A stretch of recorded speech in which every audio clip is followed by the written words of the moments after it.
agora a gente vai trazer para vocês quais são as medicações, tá? Então, as classes. As bigonidas, nós vamos começar pelas bigonidas. E o maior representante dessa classe, e talvez a medicação mais conhecida no tratamento de diabetes mellitus tipo 2, é a metformina. Apresentações de 500, 850 miligramas e 1 grama da apresentação convencional, uma meia-vida mais curta, necessitando de uma posologia de 2 a 3 vezes ao dia. A metformina de apresentação prolongada, uma liberação prolongada que permite o uso de uma única vez ao dia, com menos efeitos colaterais gastrointestinais, é a apresentação metformina XM. Porém, o único representante, o único laboratório que desenvolveu a metformina nessa apresentação tem o nome comercial de glifage. Então, toda metformina XR é glifage, tá? As apresentações de 500, 750, 850 e 1 grama. Como que a metformina vai atuar? Ela atua reduzindo a resistência insulínica. Então, ela melhora a resposta da insulina do receptor dos pacientes que têm diabetes mellitus tipo 2 e é a principal fisiopatologia da doença no DM2. E lembrando o que é a resistência insulínica e como age a insulina, né? Há uma redução, uma inibição da gliconeogênese, tá? Pela insulina, e se a metformina vai contribuir com a ação da insulina, eu vou conseguir ter esse bloqueio da gliconeogênese. E esse bloqueio da gliconeogênese corresponde a 75% da ação da metformina, tá? Melhora da sensibilidade periférica, aumenta a atividade do receptor de insulina, estimulando a translocação do GLUT4, e essa translocação do GLUT4 a gente viu que favorece a captação de glicose. Então, tudo com o intuito de facilitar o que a insulina já iria fazer, mas que num paciente com diabetes mellitus tipo 2, esses efeitos estão reduzidos. É importante saber que ao consumirem a metformina, ela é excretada intacta na urina. Né? Por que eu preciso saber disso? Porque eu preciso saber sobre excreção. Por que a gente estuda os medicamentos, a gente tem que saber de farmacocinética, farmacodinâmica, tudo isso, interações, e essa informação é muito importante no caso da metformina. O que faz importância você colocar no slide que ela é excretada intacta na urina? O paciente com uma alteração da função renal, eu vou conseguir manejar com a mesma dose que o paciente que tem uma função renal preservada?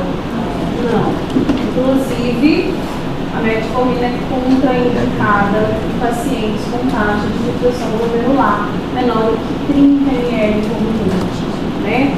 Quando o paciente já tem uma taxa de filtração glomerular menor do que 45, ele está usando 2 gramas de metformina, eu já preciso reduzir para 1 grama só.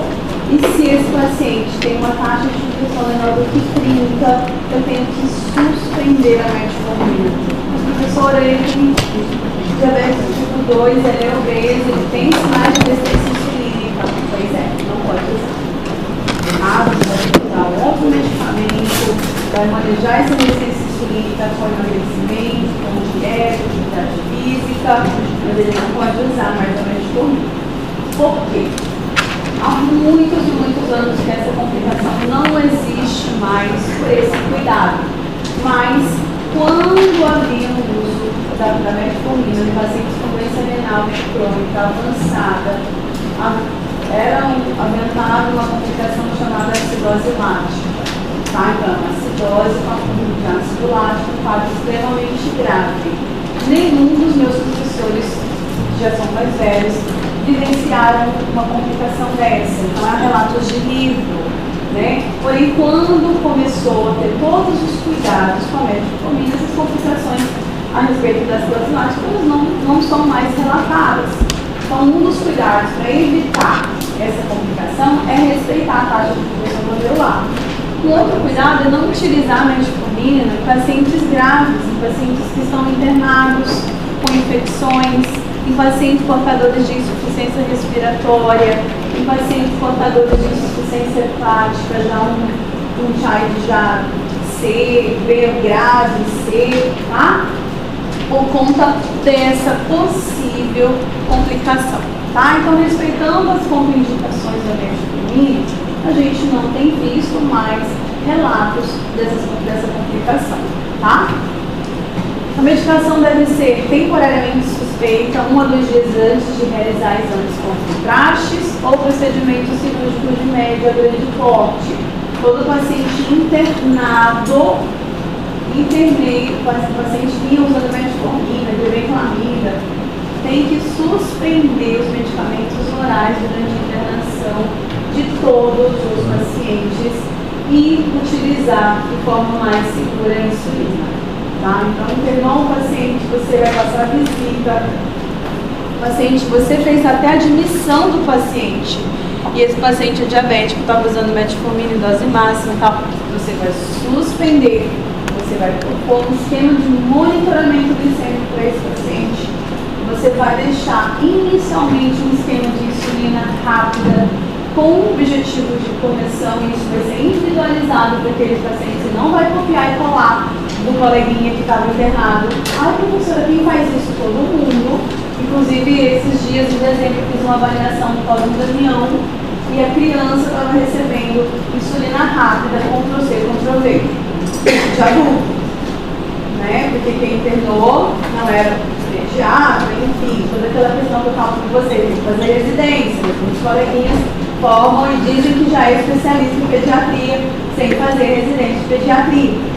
Então, a porta interna e lá dentro a criança vai ter o pediatra. Quem internou foi o clínico e ele colocou uma criança DM1 um esquema de correção com insulina rápida com fator de sensibilidade, que eu vou ensinar para vocês, de adulto.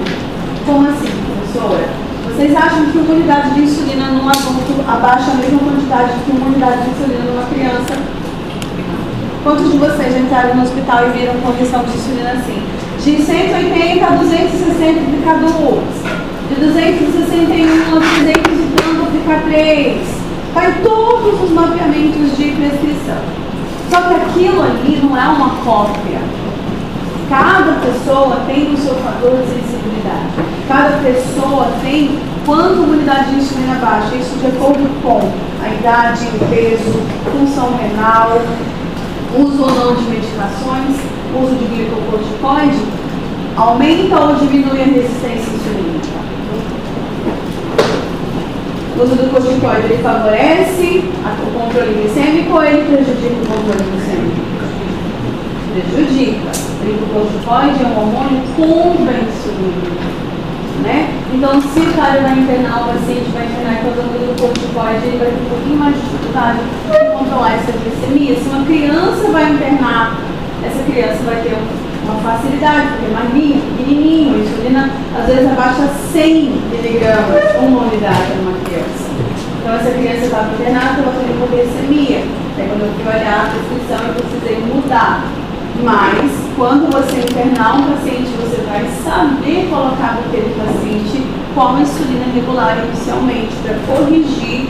E quando você tiver 24 horas, 36 horas das glicemias, você vai conseguir calcular a dose de NPH fixa para esse paciente.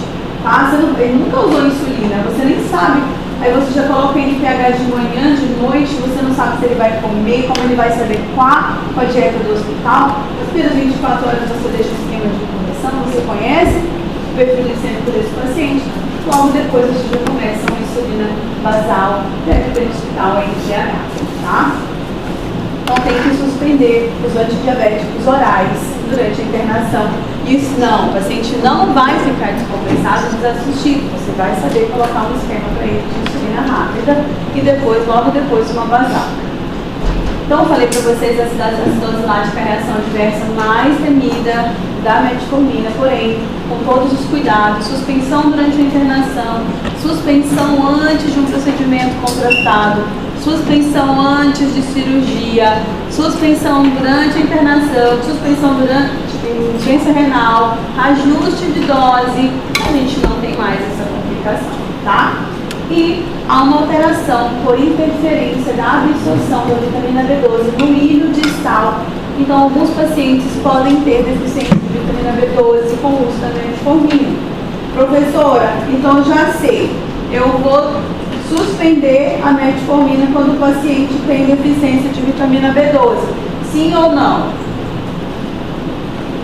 O paciente está usando metformina com deficiência de vitamina B12. Eu vou suspender a metformina? A metformina é ou não é um excelente medicamento? Eu não vou suspender. Eu vou tratar. Eu vou repor a vitamina B12. Eu sei que isso acontece nos pacientes que usam metformina. Eu doso de vitamina B12 e eu faço a reposição oral, muito simples, faço a absorção. Ele tem uma redução pelo uso da metformina, mas ele está comendo, então ele está tendo uma redução para aquela dose pequena que ele ingere no dia. Olha que eu suplemento isso com uma dose um pouco maior, eu tiro de letra essa questão da redução da absorção, porque agora eu estou ofertando uma quantidade maior.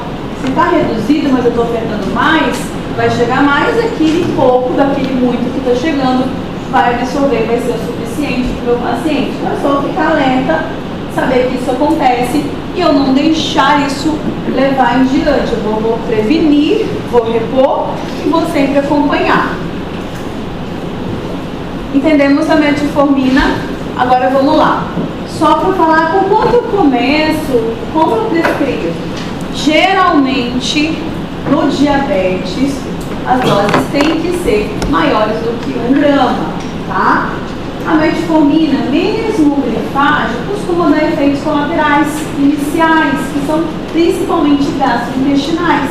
Então, o paciente às vezes sente um desconforto no estômago, flatulência, diarreia, tá? Então, a gente começa com uma dose 750, 1 grama, ver como ele vai ficar e depois de uma semana você já põe isso na receita.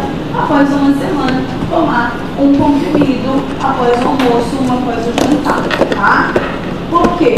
Porque tem que ser após a alimentação para minimizar esses efeitos colaterais gastrointestinais. Então você pede para o paciente tomar o medicamento sempre após as refeições, tá? Pode ser no café, pode ser no almoço, pode ser no jantar. Eu costumo colocar almoço e jantar, porque as refeições onde a gente costuma comer um pouco melhor. O brasileiro ainda não tem muito a questão de comer bem no café da manhã. Nossa, gente, pelo menos uns 20% dos meus pacientes não fazem café da manhã. Não faz. Toma o que tiver, toma um pouco de suco e vai embora, pega o iogurte e sai andando, come no carro, come só no trabalho, às vezes não come, né? Então ainda está mudando muito isso, o jejum está sendo cada vez mais valorizado, porém ainda há uma grande parcela da população que faz o jejum, mas é muito pouco, então nem faz. Então o almoço ainda é a grande refeição e a janta também, tá? Ah, professora, mas o meu paciente não janta. Meus pacientes falam, doutora, mas eu não janto. Aí eu falei, o que é jantar para você? Ah, eu não como comida à noite, mas não é isso jantar. Jantar é uma refeição realizada à noite. O que você comer é jantar. Ah, tá. Aí o cara me come uma tapioca desse tamanho, lá do caroço, que é mais calórico do que carne, salada e legume, e ele diz pra mim que não janta. Homem, você janta e muito, porque você comeu tudo naquela tapioca. Tinha carboidrato, tinha proteína, tinha muita gordura. E não tô com nada contra, gente. Eu tenho um dia do mês que eu falo assim, eu vou comer aquela tapioca com açaí. Eu não como só tapioca, gente. Eu como a tapioca e a tigela de açaí. Aí meu marido fala assim, aí vamos dividir. Eu falei, não vamos dividir. Coma o seu, peça o que você quer comer, porque a tapioca e o açaí são meus. Aí não é possível. Eu falei, eu serei o mês inteiro, eu não vou dividir, a gente lá em casa dá briga por causa de comida. Eu brigo por comida, eu assumo que eu brigo por comida. Porque eu escolhi o meu, gente, eu queria comer, pode escolher o dele. Por que escolheu o dele? Então, gente, se você está comendo uma tapioca à noite, você está jantando, tá? E aí pode tomar metformina depois da tapioca. Tá? Então sempre depois da refeição. Eu vou ser sincera, atualmente eu tenho colocado para o meu paciente já os 2 comprimidos, e daí eu falo, ó, tá aqui, eu prescrevo os 2, peço pra ele, começou a tomar, se sentiu mal, reduz, depois de uma semana volta a tomar os 2, mas eu já ponho na prescrição 2, para o meu paciente esquecer. Pode falar. Professora, para pacientes não diabéticos, mas com tendência à resistência insulínica. E tem algumas indicações para tratamento. Né? Então, o paciente tem resistência insulínica ou pré-diabetes. Você sabe que a metformina é uma boa opção. Só a resistência insulínica, você não começa aí. Ele tem que ter pelo menos um pré-diabetes. Agora, é uma mulher com infertilidade, que tem resistência insulínica e síndrome de ovário policístico, está bem documentado o uso da metformina. Mas é um indivíduo que só tem a resistência insulínica. Você não precisa começar necessariamente com uma terapia medicamentosa. Até porque, entre uma dose baixa de metformina, a mudança do estilo de vida, emagrecimento, tudo, e comparando, você tem muito mais resultado com a mudança do estilo de vida, né? Então, não está errado se você já tentou, o paciente está com uma resistência insulínica muito forte, muito marcante a lactose, mas não está conseguindo melhorar o peso, não está aderindo às mudanças do estilo de vida e já está entrando no pré-diabetes. Aí você vai começar sim a metformina em dose mais baixa, não dose usual de diabetes, que seriam 2 gramas. Professora, mas pode usar mais que 2 gramas? Pode. A dose máxima são 3 comprimidos de 850, tá? A dose máxima. Porém, a gente sabe que até 2 gramas é o potencial máximo de ação. Você não ganha muito, mas em colocar mais que 2 gramas, tá? Multiplica aí, 850 vezes 3. 2.000... 2000 e... Pode fazer aí um pouco exato. Pronto. Aí o paciente está com 2 gramas, já. 2 gramas de metformina e dose máxima de sulfonilureia já, uma glicazida. Aí você fala assim, mas ainda cabe, porque a doutora falou que a dose máxima são 3.850, então eu vou colocar mais um de 500 aqui. E o paciente está com uma glicada de 7,5. Essa tua escolha foi inteligente? Foi sábia? Ele está tomando 2 gramas já, um no almoço e um na janta, daí você já está usando glicazida em dose máxima, e ele disse assim para você que não quer usar insulina, é o que tem no posto. Aí você, ainda bem que ele não quer usar insulina, eu também gosto de receber insulina. Eu vou passar essa metformina aqui de 500, ela pode usar? Você tratou ou você tratou o paciente? Você tratou a sua ansiedade, o seu prontuário, bonitinho, agora vai ficar bonitinho o seu prontuário, poxa, estava descompensado, sua conduta você foi lá e ajustou. Está enganando só você mesmo, né? O paciente daqui 3 meses vai voltar com a glicada do mesmo jeito ou maior. Então você tem que entender o potencial, dose máxima e dose máxima efetiva. Ele não quer usar insulina. Tá bom, eu vou passar para você um monte de remédio que pode usar. Aí ele vai dizer, mas eu não posso. Seu João, alguma coisa o senhor vai ter que sair daqui usando. E vai usar alguma coisa que vai reduzir esse 0,5 da glicada. A meta da hemoglobina glicada no paciente diabético compensado é menor do que 7. Né? Está 7,5. Eu falei para vocês que aumentar 500 mg não vai reduzir mais meio ponto dessa hemoglobina glicada. O potencial máximo de redução da glicada com a metformina são 2 gramas e 2 pontos que a gente consegue aproximadamente com 2 gramas. Então você não vai ficar insistindo na metformina. Você vai precisar de uma terceira medicação. No SUS, insulina tem gratuito, mas se ele não quiser, aí a gente vai ensinar para vocês outros medicamentos orais, tá? Então é isso de metformina, tá? As sulfonilureias, mostrei para vocês o esquemazinho bem bonitinho de como é o estímulo para a secreção da insulina na célula beta. A glicose entra na célula beta pelo GLUT2, tá? E aí ela vai desencadear todo aquele processo da glicólise, tá? Para gerar o quê? ATP. Só que a sulfonilureia age já como um ATP, tá? Então, se ela age como um ATP, ela vai se ligar no mesmo lugarzinho onde o ATP iria se ligar, que é no receptor SUR, que fica nos canais de potássio ATP sensíveis. Quando há essa ligação ao fechamento dos canais de potássio, despolarização da membrana e abertura de quem? Dos canais de cálcio. Esse abertura dos canais de cálcio gera esse influxo de cálcio, e esse influxo de cálcio é como se fosse um segundo mensageiro para que os grânulos contendo a insulina pré-formada cheguem pertinho da membrana plasmática e liberem por exocitose as insulinas, tá? A sulfonilureia, então, não é um sensibilizador de insulina. Não é um medicamento que age na resistência insulínica. Tá? Ela é um secretador de insulina. Tá?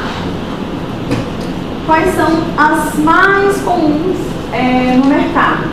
A glibenclamida, que é a mais frequentemente prescrita, porque é a que é fornecida gratuitamente nos postos de saúde. Tá? Ela não tem uma meia-vida de 24 horas, ela necessita de 1 a 3 tomadas diárias e a dose varia de 2,5 a 20. Porém, com 20 miligramas também o efeito não ganha muito em potência. O efeito máximo de potência são 3 comprimidos de 5 miligramas, 15. Professora, então o paciente que já está usando dose máxima de metformina e 15 miligramas de glibenclamida, eu vou melhorar muita coisa se eu acrescentar para 20. Eu já peguei paciente usando 30 miligramas. Entendeu? Ele não estava sendo tratado. Alguém estava tratando a sua ansiedade. Né? Eu falo ansiedade, gente, porque para não dizer que o médico não estudou. Ou medo de prescrever insulina. Não pode ter medo. Hoje existe um dado, vou até me atualizar, mas é a última vez que eu li, mais de 40% dos pacientes diabéticos no Brasil não estão atingindo o meta. Não estão. Ah, é porque falta endócrino. Professora, realmente, não tem endócrino suficiente, mas diabetes é doença de endócrino? Não. Diabetes é doença de clínico, generalista. Todo bom clínico tem que saber conduzir um diabético. Ah, tá, mas eu quero ser ortopedista. Tá bom? Então, aí você está morando num lugar onde não tem endócrino. O paciente foi lá para fazer uma amputação. Você fez a amputação do paciente, aquele cabelo aí está 9,5. Tu manda ele para casa para Deus dará um dia ele conseguir corrigir essa glicose. Ortopedista tem que saber, gente. Pelo menos o básico. Tratar de diabetes. E ainda bem, eu recebo muito paciente com ortopedista usando algumas medicações já. Então, mas eu vou ser oftalmo. Oxi, vai tratar também. Mas eu vou ser pediatra. Oxi, Maria, que vai ter nenhum, ainda vai ter que saber usar insulina e manejar a cetoacidose. Radiologista, aí tá bom. Aí realmente você não vai precisar tratar. Mas vai ajudar se você souber a história desse paciente ser diabético na hora de você fazer um laudo. Patologista. Nossa, vai ajudar muito se na história aqui a gente passar a lâmina e colocar na história que ele é diabético. A amiloidose, por exemplo, é uma doença super rara, acontece bem no diabético. E é um mega diagnóstico do patologista para ele fazer. Se ele vem com essa informaçãozinha de quem é diabético e com doença renal crônica, esse diagnóstico de amiloidose, é bem mais provável que ele consiga fazer com essa história. Então não vai escapar. Gente, vocês não vão escapar. Tá? Mas é cirurgião plástico. Ótimo, lindo, anda de terno, elegante. Porém, o cirurgião plástico, para ter um bom resultado da sua cirurgia, como é que está a glicada desse paciente? Tem que estar bem compensado esse paciente. Porque se ele não estiver bem compensado, o que vai acontecer no pós-operatório?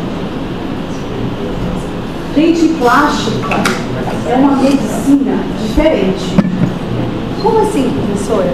A plástica não é só tratar, tem que dar resultado.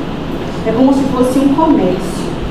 O paciente não está só pagando um cirurgião, ele tem todo na cabeça dele o que ele espera do resultado. E o médico tem que entregar aquele resultado. Não é só um diabetes que eu vou tratar, ele quando vai alcançar o normal e pronto, glicada para mim abaixo de 7 e o resultado é ótimo. Não basta só isso do plástico, não basta ter feito o serviço bonito, legal. Tem que estar do jeito que a pessoa imaginou. Eu quero ficar com a boca da Angelina Jolie. E o médico vai assim, como? Então ainda tem que dar garantia. Por isso que muitos cirurgiões pedem para o paciente emagrecer antes de fazer o resultado realmente ficar ainda melhor, tá? Mas, só para falar para vocês que vocês precisam aprender a tratar diabetes, tá? Glicazida também é uma sulfonilureia, porém uma formulação, existe a glicazida numa formulação prolongada que vem com esse MR. E eu coloquei de Amicron porque realmente só existe esse laboratório com a apresentação MR. A posologia varia. A apresentação 30 e 60, a dose máxima 120 miligramas. A outra sulfonilureia, a glimetrida, também uma única tomada ao dia. Você pode dividir se o paciente já toma muito comprimido, mas ela segura ali se você tomar uma única vez só. A dose inicial entre 1 e 2, tá? Tem apresentação de 1, de 2 e de 4. E você pode usar até 8 miligramas. Lembrando que quando você está atingindo já essa dose máxima, você também talvez precisa associar um terceiro ou um quarto fármaco, tá? Pode falar. Aqui 20, aqui 120 e aqui 8. Hã? A dose máxima é efetiva. Você pode usar até 20. Mas você está com o paciente precisando baixar um ponto de hemoglobina glicada e ele já está com 15, você não vai alcançar isso só aumentando de 15 para 20. Mas você pode usar 20. Pode usar, ué, não tem nenhum problema. Você pode usar 120, pode usar 8. O que você aumentou em potência para redução da glicada não é efetivo. Entendeu? Mas está errado? Não, não está errado. Só que você vai ficar numa coisa que a gente chama inércia terapêutica. Você precisa baixar a meta para reduzir complicação do seu paciente. E se você der sorte, ele volta com 3 meses com você. Se não, ele não volta.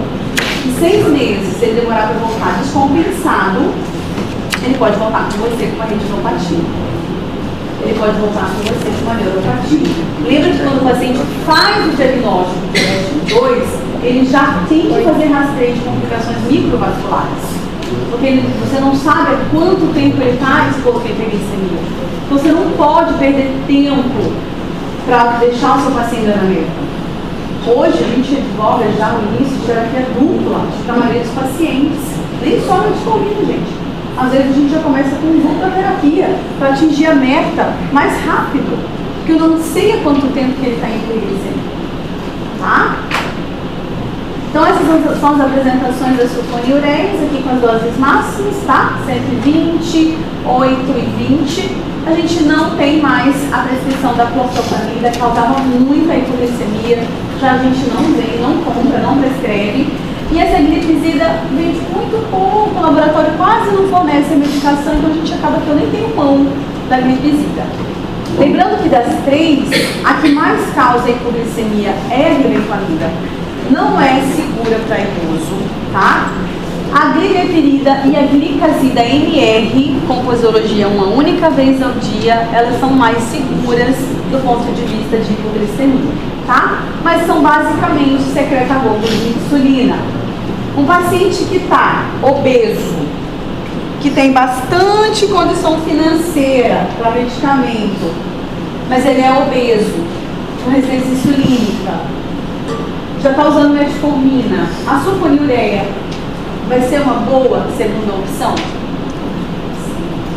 Sim ou não? Vamos lá.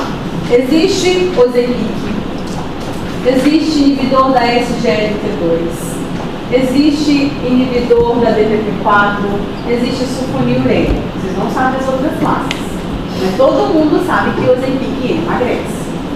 Entre Ozempic e sulfonilureia, qual seria a escolha melhor para um paciente com diabetes e obesidade? Ozempic. Ozempic, além de ser um bom redutor hipoglicemiante da glicose, ele também contribui com o processo da doença, que é a resistência insulínica pela obesidade. Ele leva à redução do peso, enquanto um paciente diabético obeso, a semaglutida, que é o Ozempic, seria uma excelente opção. A sulfonilureia emagrece ou engorda? Sem chutar, raciocinando. Ela engorda ou emagrece? Por quê? Ela vai dar os níveis de insulina, e aí a pessoa vai comer. Ela aumenta a insulina é um hormônio anabólico que faz assim, lipogênese. Não é nem por causa do apetite, tá, gente? É pela lipogênese. Agora, a glibenclamida engorda mais ainda. Por quê? Porque ela causa hipoglicemia. E durante uma hipoglicemia você não come pouco não, gente. Você come muito, e graças a Deus que come muito para você não morrer, né? Então é um reflexo. Quem não tem hipoglicemia dá uma fome desesperadora, não é uma fome por brócolis. Porque isso não vai reverter. Mas, gente, não é pra mim não. A natureza é perfeita. Assim, você está morrendo, teoricamente, seus neurônios vai desligar tudo e você ainda consegue ter fome para ver se você restaura a sua glicemia. Você vai ter o quê? Açúcar, coisa que resolve a sua hipoglicemia. Então, por isso que a gente não pode ficar muito tempo sem comer, algumas pessoas, e decidir ir ao mercado. Vai fazer mercado com 7 horas de jejum, vai comprar o quê? Brócolis? Nem a pau, só vai comprar guloseima, só vai comprar coisa calórica, não vai pegar isso, vai pegar aquilo. Vai num restaurante com 7 horas, 8 horas sem comer. Você não consegue nem pensar o que você está colocando no seu prato. Quando você vê, você colocou tudo que tinha no buffet, tudo. Depois você senta, calma, bebe água, e você fala, meu Deus, você até às vezes consegue comer, dependendo de quantas horas você vai sem comer, mas você se assusta. É uma defesa da natureza, você tem que estocar, você está sem, entendeu? Então, quando tem hipoglicemia, meu paciente fala, doutora do céu, eu medi minha glicose depois da hipo, a senhora falou que eu podia comer isso, foi para 300, eu falei, não sei o que você comeu. Ah, eu comi tudo que veio pela frente. Pode falar. O que são os riscos para emagrecer? Se não tem diabetes? Não tem, ele é aprovado já para obesidade em pacientes não diabéticos. E ele é tão aprovado que final do ano passado foi publicado um estudo que foi assim, o mundo parou quando esse estudo foi publicado. E o mundo parou literalmente. Eu estava tendo uma aula lá em Curitiba de insulina dentro de um centro de diabetes de Curitiba, enorme, coisa mais linda. Estava tendo uma aula lá e dentro da sala estava um speaker da Novo. Speaker são médicos que trabalham no laboratório e dão aulas. Aí era um treinamento de speaker. Então eu sou speaker, mas tem um cara que é mais do que speaker, porque ele dá aula para mim, para eu ser speaker. Então ele não é mais endócrino de consultório, ele é médico de laboratório, ele é pesquisador, tá? E ele estava assim, durante a aula ansioso, porque ia ser publicado e a gente já tem em primeira mão esse artigo. E aí foi publicado, aí ele parou a aula de um outro médico, foi lá e falou e tal dos resultados, foi surpreendente o resultado. O Ozempic foi usado em grupo de pacientes só com obesidade, nenhum tinha diabetes, nenhum, só obesidade. E foi um estudo randomizado, com controle. Quando eu comparei os pacientes que usaram o Ozempic com os que não usaram, ambos fazendo o tratamento para emagrecer, todos estavam atingindo meta de emagrecimento. Quando a gente randomizou, os pacientes que usaram o Ozempic tiveram menos infarto, AVC e morte por doenças cardiovasculares. E eles não eram diabéticos. Professora, mas por que a senhora está utilizando isso? Porque todo mundo sabe que diabético morre muito por doença cardiovascular. Agora, eu não estou falando, os pacientes nem tinham diabetes ainda. Eles só tinham obesidade e o Ozempic já foi protetor nesse sentido. Então, ele é seguro, ele é super indicado para usar em pacientes sem diabetes. A grande questão é que a canetinha do Ozempic é para diabetes, porque a dose só vai até 1. E os benefícios da semaglutida para a obesidade são doses acima de que 1. Só que a canetinha da semaglutida para obesidade, que vai até 2,4, ainda não chegou no Brasil. Mas a molécula, eu não trabalho com caneta, eu trabalho com a molécula, eu estudo a molécula pode ser usada, inclusive em adolescente já. Tá? Então é super seguro. A grande questão é que viralizou. A grande questão é que tem pessoas usando sem acompanhamento médico, sem receita, existem pessoas usando posologias diferentes todos os dias. Ah, não sei o que, aí clientes cliques, eu não sei mais o que é, aí virou uma moda, né? Pode falar. A disepartida ainda não chegou também no Brasil. Quando chegar vai ser o top das galáxias, né? Mecanismo duplo de ação, mas não chegou ainda. Bom, esse aqui, gente, eu vou falar que existe, tá? Eu nunca prescrevi. A carbose, uma medicação que é um inibidor da enzima alfa-glicosidase, que é a enzima responsável pela hidrólise dos oligosacarídeos no intestino. Então, o intuito é, o paciente está com uma glicose pós-prandial elevada, é idoso, não quer usar um medicamento mais forte, medo de hipoglicemia, prescreviam a carbose. E aí ela inibe, né, a absorção da glicose a nível intestinal. Se ela inibe, não tem o quê? Pico, não sobe a glicose. Mas isso aqui resolve muito bem se o paciente fizer uma dieta, né? Ou seja, causa um monte de efeito colateral, porque ela é carboidrato que não foi quebradinho, não é absorvido, mas fica no intestino. As bactérias da flora, ó, começam a fermentar aquele carboidrato. Dá distensão, flatulência, diarreia. Então dá muito efeito colateral para uma redução muito modesta da glicemia. É só reduzir a ingestão de carboidrato em vez de causando esse remédio fazer um monte de efeito colateral. Mas ele existe e eu só não tirei esse slide ainda porque ainda pode ser que caia em alguma prova de residência, tá? Porque pra mim mesmo eu não prescrevo, eu nem peço para vocês lembrarem disso na hora de um paciente. Tem muito medicamento mais efetivo para você prescrever do que a carbose, tá? As glicazonas também são medicações que têm um papel de sensibilizadores da insulina. Agem, o mecanismo de ação principal é na resistência insulínica, porém, num cantinho diferente do que a metformina. Eles vão se ligar em receptores do tecido adiposo chamados de PPAR-gama, tá? Esses receptores são também ativados por essa glicazona e dentro da célula vai haver a sinalização igual a da insulina, tá? Então, dentro do tecido adiposo, a pioglicazona reduz a resistência periférica à insulina também. Ou seja, fazendo lipogênese ou lipólise? Lipogênese. Então, a pioglicazona emagrece ou pode ganhar peso? Pode ganhar peso.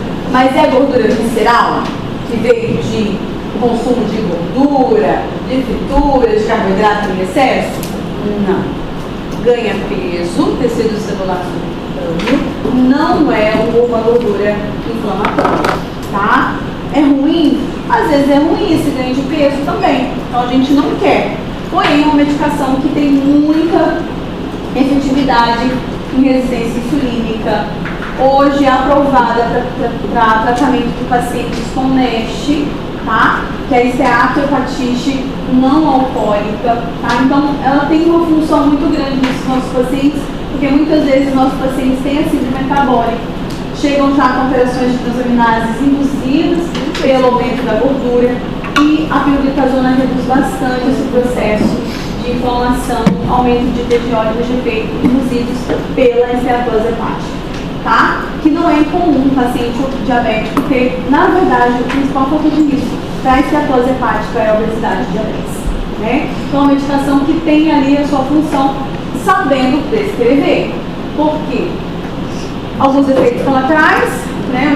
Além de ganho de peso, ela também causa um edema, uma retenção hídrica. Então, eu não posso usar em pacientes com insuficiência cardíaca, NIRA 4, né? Tem que avaliar muito bem isso. Um risco aumentado para câncer de bexiga, isso já ficou meio que de lado. A gente tem estudos mais recentes que colocaram que não é, mas alguns livros ainda trazem que aumenta o risco de câncer de bexiga, tá? E edema macular, tá? Então, pacientes com retinopatia diabética grave, vale a pena também não prescrever. E osteoporose também é uma contraindicação. Osteoporose, insuficiência cardíaca, uma retinopatia mais grave, tá? Então, são contraindicações. Uma outra classe de medicamentos nós chamamos de gliptinas. Essas gliptinas, elas agem inibindo essa enzima dipeptidil-peptidase do tipo 4. Qual a importância dessa classe e a importância dessa enzima? Essa enzima, todos nós produzimos. Essas enzimas degradam as nossas incretinas, o nosso GLP-1. Professora, eu achei que o GLP-1 era só o Ozempic. Então, o Ozempic é um análogo de GLP-1, a semaglutida. Mas a gente produz os nossos próprios GLP-1 no intestino assim que a gente come, que vai lá no pâncreas, estimula a secreção de insulina e reduz o glucagon. Só que o nosso GLP-1, ele dura de 1 a 3 minutos, tá? É muito pequeno o efeito. Por quê? Porque a enzima degrada. Então, se eu tenho uma medicação que inibe a ação da enzima, eu aumento a meia-vida do meu GLP-1, tá? E essas são as medicações que inibem a enzima IDGP-4, tá? A vildagliptina, a cita, a saxa, a alina, a alogliptina, tá? Essas são as gliptinas existentes. Algumas precisam de ajuste de dose com relação às taxas de filtração glomerular. Agora, a linagliptina, e lançou uma no passado, a evogliptina, podem anotar. Elas são de dose única diária, a lina e a evo, e elas não precisam de ajuste para a função renal. Ou seja, eu posso usar em qualquer taxa de filtração glomerular que eu não preciso me preocupar, tanto a evogliptina quanto a linagliptina. E qual é a vantagem disso? A vantagem é que o paciente, às vezes, vai precisar parar o medicamento, ou ele fica 1 ano sem vir comigo, está com uma taxa de filtração glomerular limítrofe, eu não preciso me preocupar em pedir para ele ficar vindo, porque eu tenho que suspender o remédio, eu tenho que reduzir a dose.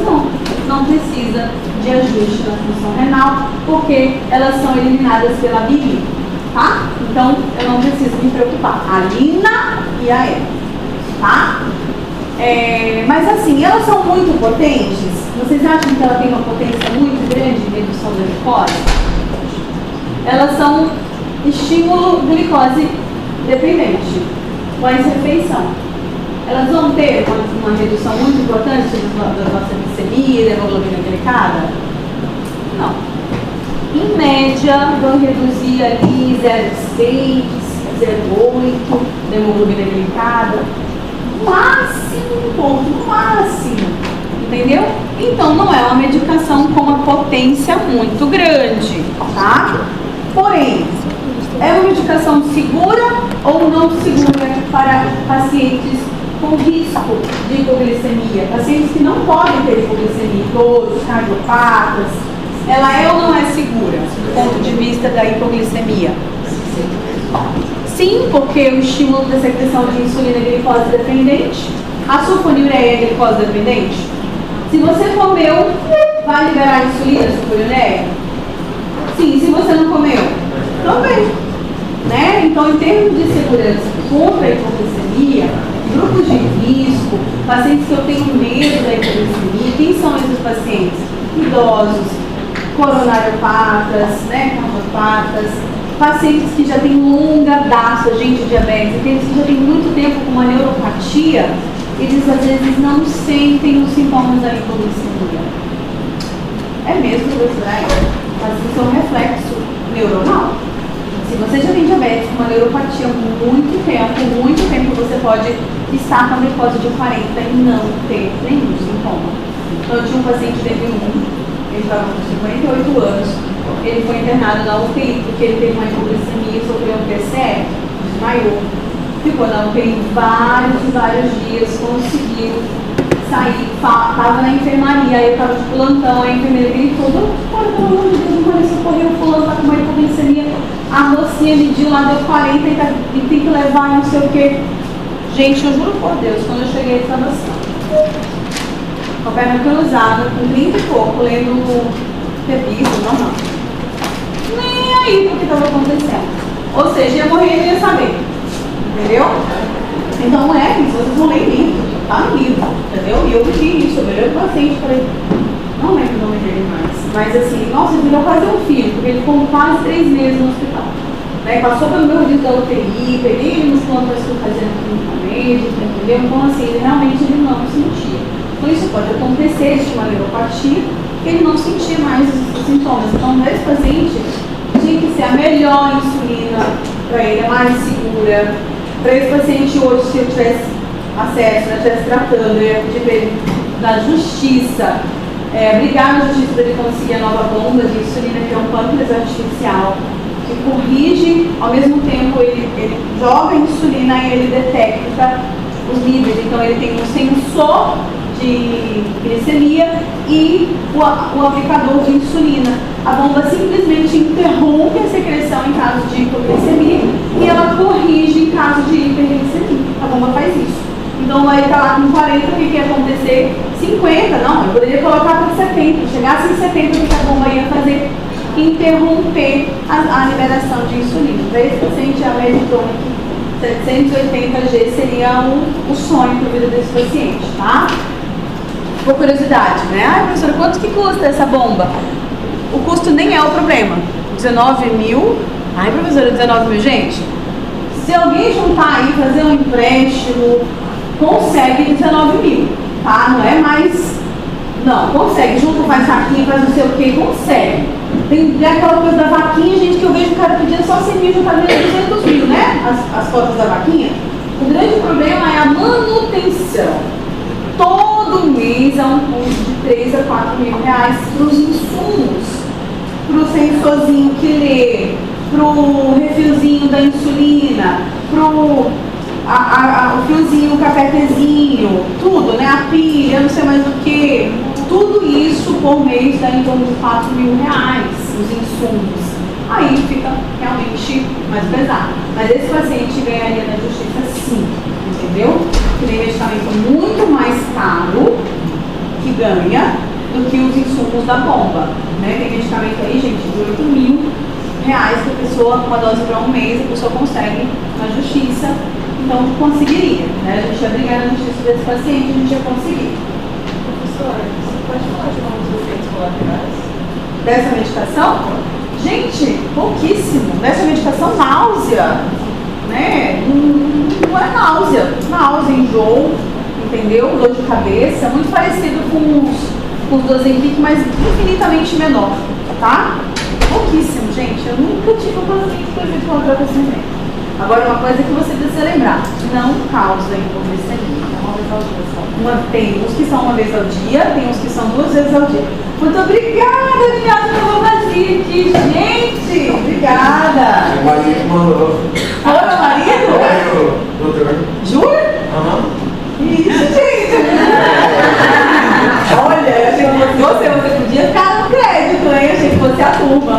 Oh, o que ele tá querendo, hein, gente?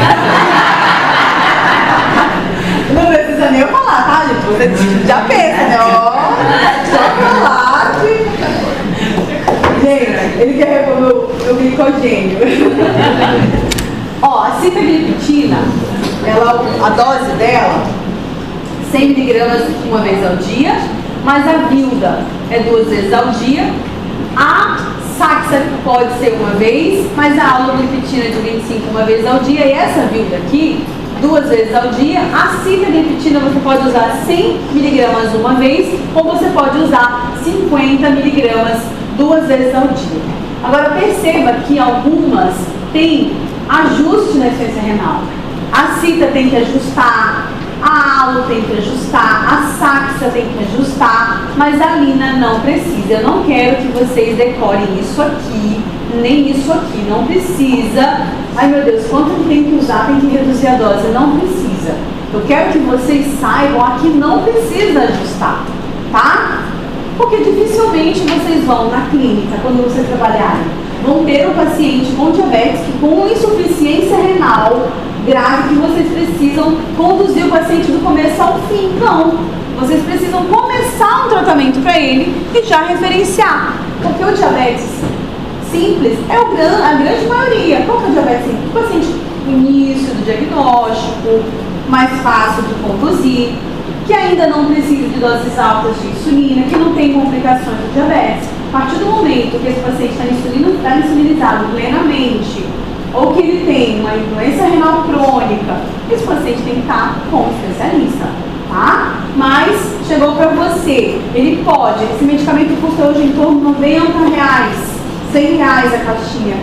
No primeiro mês, no segundo mês, até ele ir com o endócrino para passar uma outra medicação ou insulinizar, é o que você pode colocar naquele paciente que você precisou tirar a metformina, tá? E que você não tem segurança ainda de manejar a insulina. Você precisou. Aí ele vai chegar só 3 meses com endócrino e não vai ficar sem insulina, nem sem metformina. Você coloca um que não tem ajuste da função renal. Professora, e aquele benclamida, ela é segura na função renal? Não. Tá?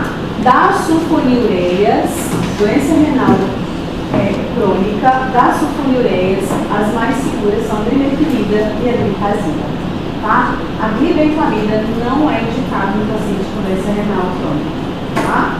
E aí alguns livros sugerem já reduzir abaixo de 60 e contraindicam abaixo de 45. Mas eu não quero que vocês coloquem isso, porque isso ainda não é um consenso. Mas abaixo de 60 já fica de olho, por volta de 45 já procura uma outra sulfonilureia, tá? Uma outra medicação que está muito conhecida são os inibidores do SGLT2. Tá faltando um L aqui, tá? Elas são chamadas de gliflosinas, tá? Umas estão certinho, outras estão faltando L. Mas a classe é gliflosina, tá? Então o que é esse SGLT2? É um co-transportador de sódio e glicose presente lá nos túbulos renais, lá no glomérulo, tá? As 3 medicações que existem no Brasil hoje, a gente só tem trabalhado mais com a dapagliflozina e a empagliflozina. A canagliflozina foi usada, principalmente na residência, mas é apresentado alguns estudos que foram tiros no pé para esse remédio. Você sabe que quando o remédio é lançado, vai ser a ser vendido, tem que começar a ter estudos de segurança, estudos de não inferioridade, estudos de proteção cardiovascular, e o céu é o limite para mostrar o benefício do medicamento. Então a indústria financia esses estudos assim arduamente. E isso aconteceu primeiro com a EMPA. Foi feito o EMPA-REG, um grande estudo mostrando um benefício muito grande do ponto de vista cardiovascular. Então, uma medicação que, assim como a semaglutida, a EMPA, antes da semaglutida, já tinha demonstrado um impacto importantíssimo em redução do risco de doença cardiovascular. Bom, da EMPA, a glicosina. Porém, apesar de ser da mesma classe, cada medicamento quis fazer o seu estudo. E, gente, durante o estudo, tudo que foi visto tem que ser publicado. Os resultados bons e os ruins. Ah, professora, mas o Laí Ribeiro falou que a gente tinha comprado pela indústria farmacêutica. Tá bom? Então, por que a canagliflozina ia publicar o estudo que ela fez, que mostrou que, apesar de ser um bom medicamento para a redução da glicose e risco cardiovascular, aumentou o risco de amputação? Os pacientes do estudo tiveram mais amputações de membros inferiores do que os que não estavam em uso do medicamento. O que aconteceu? O estudo foi escondido? Não. O estudo foi apagado, esse dado? Não. E o que aconteceu com o remédio? Acabou. Ninguém prescreve mais. Ninguém prescreve mais. Eu não prescrevo canagliflozina. Eu quase nem prescrevi, porque quando o medicamento foi lançado, foi feito estudo, ele já saiu. Quando o estudo saiu, acabou. Mas é um risco, é um grande empreendimento. Quantas pessoas já fizeram grandes empreendimentos e não deu certo? Mas para vocês verem que a indústria farmacêutica tem sim confiabilidade, os estudos eles são confiáveis. Você só precisa saber ler o estudo. E isso a faculdade te ensina lá na matéria que você adora, que é a metodologia científica que vocês, a maioria, não gostam. Eu já estudei esse treino, nossa gente, tudo na minha vida cai nesse negócio, dessa metodologia. Graduação, residência médica, fui fazer um mestrado, lá tá a porcaria da metodologia de novo. Então não para, tudo é metodologia, mas é importante, porque quando você precisa ler um artigo, você não vai passar vergonha. Você vai pegar lá, daqui a dias vocês vão estar tudo formado. E talvez alguns de vocês vão trabalhar e vão se dar muito bem no começo como clínico. Se vão começar a fazer algumas postagens, porque quem não é visto não é lembrado. E daí você vai lá e pega um artigo de vitamina D. Você quer usar, né? Vitamina D, moderno e tal. E você pega um artigo com N de 300 pessoas que avaliou vitamina D e depressão em estudantes de medicina. E você começa a falar, olha, a vitamina D mostrou que o uso da vitamina D para os estudantes de medicina melhoraram os sintomas de depressão. Aí, alguém mais esperto, que é o professor, chega e assim, filho do céu, tira agora o goste. Tira agora, o estudo não é randomizado, filho, o estudo é observacional. Mas foi publicado, professor. Mas é observacional. E o que tem a ver observacional? Tudo a ver. Você só olhou o indivíduo de fora. Os que estavam com níveis de vitamina D maiores eram os estudantes que tinham mais felicidade. Desses 100 estudantes, 50 corria 8 horas da manhã, das 7 às 10 da manhã. Eram maratonistas, tá? E quem corre, tem ou não tem nível de vitamina D melhor, meu filho? Tem. E quem corre por si só, aumenta ou não aumenta os neurotransmissores, tipo dopamina, serotonina? E aí tem estudo randomizado mostrando que a corrida é melhor que o sintomas da depressão. Então, quando o estudo não é randomizado, eu não posso fazer essas conclusões, porque tem muitos vieses, né? E aí você vai lá e vê que o Covid, todo mundo está usando vitamina D para melhorar o Covid, porque os pacientes graves lá da Europa tinham vitamina D baixo, tá? Quem eram os pacientes graves na Europa? Os idosos, que não pegam sol, que na Europa já não tem sol, e que idoso tem um monte de complicação, e daí tu vai dizer que a complicação que ele teve do Covid foi porque ele não tinha vitamina D boa, e daí vai sair todo mundo tomando 50 mil unidades de vitamina D por um estudo observacional. Então, metodologia, tá? Quando vocês estiverem em contato de novo com ela, falando assim, ai meu Deus, vou ter que estudar esse negócio porque a doutora falou que é importante. E cai na prova também, né, gente? De residência, né? Meio que escondido ali da epidemiologia, tá? Lembram dessa fotinho? Bonitinha? Coisa mais linda que vocês estão tendo na nefrologia, do glomérulo. Se eu não fosse endócrino, não ia ser nefro. Ou reumato, ou geriátrico. Mas a nefro tem meu coração, gente. E aí quem gosta de nefro tem que gostar de clínica. Porque eu reconheço que talvez o médico especialista que mais tem que saber clínica é o nefro e o reumato. Mas na verdade eu acho que não é o reumato. Porque, puxa vida, tudo, reumato ataca tudo. O olho, o cérebro, o coração, o rim, as articulações, a pele, tudo. Então, reumato é a grande clínica médica que gosta de clinicamente. Mas tá aqui, ó, o SGLT2, tá? No túbulo proximal. Fazendo o que, gente? Ele é um cotransportador de sódio e glicose. Então, ele vai fazer o que? Absorver ou excretar a glicose que está passando por aqui. O que ele faz?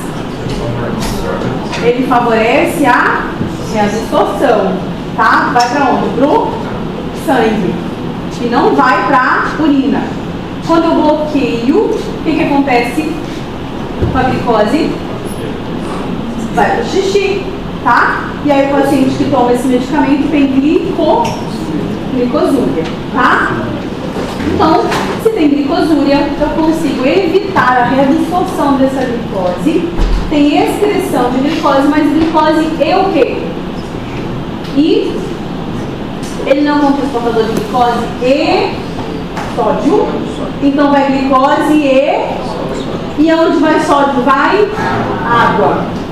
Então, o paciente tem glicosúria, natriurese e uma discreta deflexão de volume plasmático. Tá? Bom, a potência em redução é muito alta?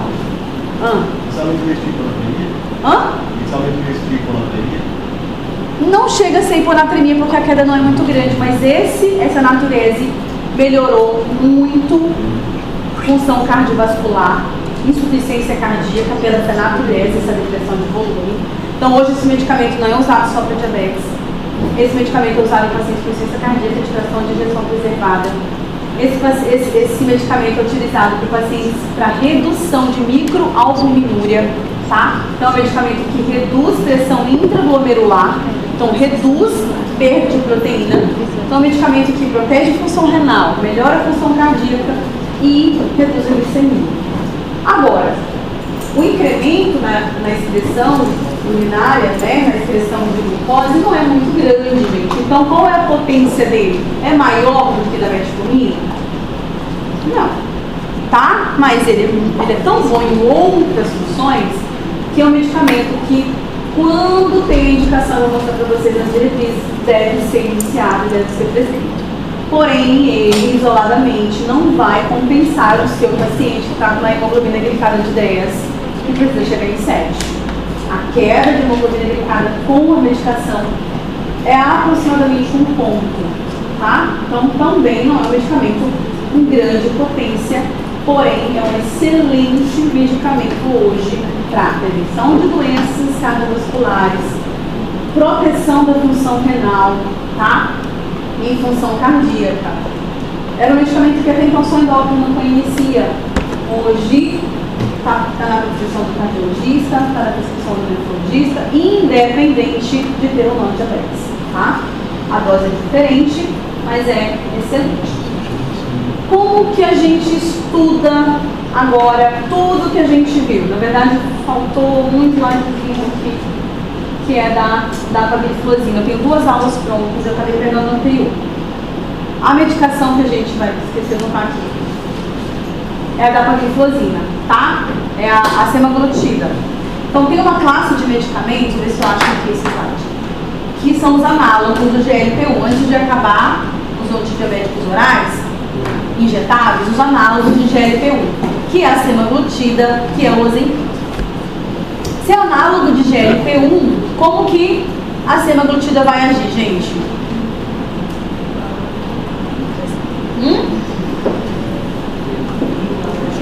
Igual a que classe? As gliptinas, né?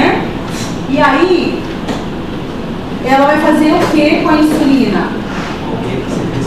Aumenta a secreção de insulina e reduz de glucagon. Quando eu uso o inibidor da DPP-4, quando eu uso o análogo do GLP-1, qual é mais potente? Ó, isso aqui que era a aula nova. Qual é? O análogo. Qual é mais potente? O análogo, né? Lembrando que se eu estou usando o análogo de GLP-1, esse paciente vai ter um benefício maior do GLP-1 que o paciente que está usando o inibidor da DPP-4 não vai ter, que é no apetite, tá? Como atinge secreções em quantidades séricas maiores, o paciente que usa o análogo do GLP-1, ele tem saciedade, ele tem diminuição do apetite por ação central do GLP-1 a nível hipotalâmico.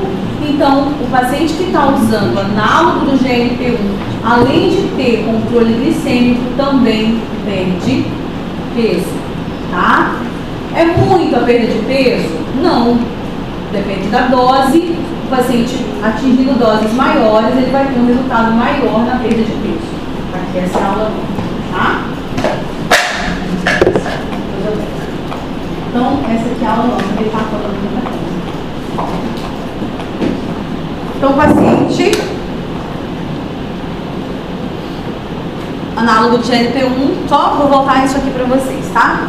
Então, tá aqui, acabamos de falar do SGLT2, as apresentações que existem, nome comercial e como usa. A dapagliflozina, nome comercial é Forxiga, apresentação de 10 mg. A EMPA, o Jardiance, tá? De 10 a 25, também uma vez ao dia. Esse aqui a gente ainda deve ser que venda, mas quase ninguém compra mais por causa do estudo que mostrou aumentar o risco de amputação, tá? Inibe a absorção de glicose e sódio lá no túbulo renal proximal por meio da inibição do SGLT2, levando a glicosúria e natriurese. E a média de redução, gente, é isso aqui, ó, de 0,5 a no máximo 1, tá? Da hemoglobina glicada. Aqui existe eles individuais, Forxiga e Jardiance, e existe a apresentação junto com a metformina XR, que facilita muito a tomada do paciente quando ele já tem aqui 2 medicamentos de só comprimido. Professora, mas tem a dose de 10 e tem a dose de 5. Por quê? Aquele paciente que não tolera doses maiores de metformina ou não precisa, ele vai usar a dose plena da dapagliflozina, que é 10, com a dose média da metformina, que é 1000. Mas aquele paciente que tem uma resistência insulínica maior, que precisa de 2 gramas de metformina, eu tenho que fracionar a DAPA, porque só pode ser 10. A dose máxima da dapagliflozina são 10 mg, então eu coloco 5 mg em comprimido com 1000 de metformina e no outro comprimido que vai tomar 2 vezes ao dia, 5 por 1000, tá? Vantagens: redução de efeitos cardiovasculares e mortalidade em pessoas com diabetes e doença cardiovascular, redução de internação por insuficiência cardíaca, redução de complicações renais, raramente causa hipoglicemia, uma leve redução do peso e uma discreta redução da pressão arterial. Então é uma medicação assim, realmente excelente hoje para alguns pacientes, pelo menos acima de 65 anos, que tem algumas complicaçõezinhas, a gente consegue via laudo de medicamentos especiais no SUS de forma gratuita, tá? É um medicamento que tem em média um custo de 170 a 200 reais por mês, tá? Aí, gente, efeito colateral todo o remédio tem. Ele faz glicosúria, a urina fica doce. Se o paciente faz xixi e não lava ali aquela região periuretral, vagina, aumenta o risco de candidíase, infecção do trato geniturinário, tá? E quando lançou essa medicação, alguns médicos tentaram prescrever para DM1 e levou ao desenvolvimento de um quadro de cetoacidose euglicêmica. Como assim? Mesmo com a glicose abaixo de 250, o paciente fez um quadro de acidose metabólica. Então tem que ter muito cuidado para usar essa classe em pacientes insulinopênicos. Sabe aquele bem magrinho, que tem DM2, que está com glicose de 400, 500 e chegou no teu consultório, qual o medicamento que ele precisa? Insulina. Pode começar na mesma hora o inibidor da SGLT2? Até pode, mas espera, porque há relatos de cetoacidose euglicêmica em pacientes diabéticos de tipo 1, que não tem insulina, mas naquele momento o paciente que chegou para você com uma glicose de 500, 600, que está emagrecendo muito, por mais que ele seja idoso, ele não tenha estigmas de DM1, ele pode ter 0, pode não ter insulina e fazer um quadro de cetoacidose também, tá? Então eu até começo, mas eu espero um pouquinho. E outra coisa, um paciente muito magro vai acabar emagrecendo mais com esse medicamento. Então, apesar de eu gostar muito, eu seguro um pouquinho, espero ele ganhar um pouquinho de peso, ele se restabelecer, para eu iniciar. Pode falar. Então, aí tem alguns livros que falam que é uma ação mediada pelo glucagon, porque ele também interfere com o nível de glucagon. Tem livros que falam que é por alteração de excreção, poligliminato, carbonato. Tá meio assim, ainda não elucidada o mecanismo. Tanto que acontece que esse remédio nunca foi indicado para DM1. Nunca. Então nunca estudaram, de fato, por que levaria à cetoacidose. Porque não é indicado para DNU. Mas tem alguns autores aqui no Brasil que quiseram fazer pesquisas em grandes universidades. E aí, gente, dentro de uma universidade, você pode tudo, né? E aí foi feito. Mas eu tenho um estudozinho que trouxe essa resposta para você. Mas eu realmente li ele uma única vez. E ele tenta dissertar sobre a cetoacidose euglicêmica. Eu vou trazer esse estudo para você. Eu já li, tá? Realmente eu li muita coisa nesse estudo e aí eu não consegui formar o meu raciocínio. Mas eles tentam fazer uma cascata de efeitos que eu vou trazer para você, tá? Eu assisti até uma aula do professor falando desse artigo, tá? Aí aqui eu vou passar algumas coisinhas porque tem muita coisa, senão a gente não consegue chegar. Aqui, gente, é o resumo da diretriz, tá? Então a diretriz de diabetes vai trazer tudo os benefícios de cada classe e como prescrever a dose, tá? Aqui na bula está dizendo quais são as limitações pela função renal dessa classe. Lembrando que para o uso no benefício do diabetes. Professora, mas eu li que a empaglifosina pode ser usada até com dose com taxa de filtração glomerular menor, porque pode ser usada no paciente com doença renal crônica. Sim, quando o benefício é rim e coração. Faz sentido um paciente usar a empaglifosina com o único benefício de reduzir glicose se a taxa de filtração glomerular dele é baixa? Ué, se o benefício é pela glicosúria, é pela diurese, e ele nem está com uma taxa de filtração tão boa assim, ele só tem 30 ml por minuto, eu vou conseguir almejar a queda da glicose de um paciente que tem uma taxa de filtração glomerular de 80? Não. Então, se o único objetivo for redução de glicemia, você não está pensando em melhora da função renal, benefício cardiovascular, você pode usar, mas não vai ter o resultado que você está esperando da queda da hemoglobina glicada. É de 0 a 5, é de 0 a 5 a 1. Quanto você acha que você vai ter esse paciente em 30 ml por minuto? 0,4, 0,5. E se você precisar reduzir a hemoglobina glicada do seu paciente de 1,5, você pode colocar. Mas só ele não. Você não vai ter o benefício da redução da glicose. Tá? Então essas indicações são para você ficar atento, que é onde que começa a reduzir o efeito de hipoglicemiante no paciente, tá? Aqui, os agonistas do receptor GLP-1. Quais existem? Os mais conhecidos para vocês, a Victoza, Saxenda, né? O Ozempic, tá? A liraglutida foi a primeira molécula que ficou bem conhecida. Não é a primeira molécula análoga do receptor de GLP-1. A primeira molécula foi o Exenatide, que era uma apresentação subcutânea também. Esses medicamentos, esses aqui, eles são de uso injetáveis, com a posologia anterior de 2 vezes ao dia. Aí conseguiu melhorar e passou para 1 vez ao dia quando lançaram a liraglutida, que é a Victoza ou Saxenda. Existe na apresentação de 0,6, 1,2 e 1,8. Professora, só esqueceram de falar que existe 2,4 e 3. 2,4 e 3 miligramas são doses para obesidade. Quando a gente quer almejar controle glicêmico, a dose onde a gente vai atingir o maior benefício para controle glicêmico da liraglutida é até 1,8 miligramas. 2,4 e 3 é quando o objetivo é perda de peso. E daí eu vou aumentar porque eu não estou pensando mais em controle glicêmico, estou pensando em redução do apetite e saciedade. Tá? Ah, eu não posso usar não 2,4 porque o meu paciente tem diabetes. Se ele tem obesidade, sim. Se ele não tem obesidade, não precisa emagrecer mais, você vai fazer ele só gastar dinheiro. Ele vai gastar mais, o 2,4 vai parar muito mais rápido o medicamento. Você já está com uma glicada legal, controlada, você só vai fazer ele gastar mais dinheiro. Porque você não está mais ganhando em potência de redução de glicose. Você vai ganhar em almejar a redução do apetite, saciedade, perda de peso. Se ele precisar disso, é diabético e dá precisar emagrecer, você não está atingindo esse emagrecimento do 1,8, 3 miligramas é a dose padrão.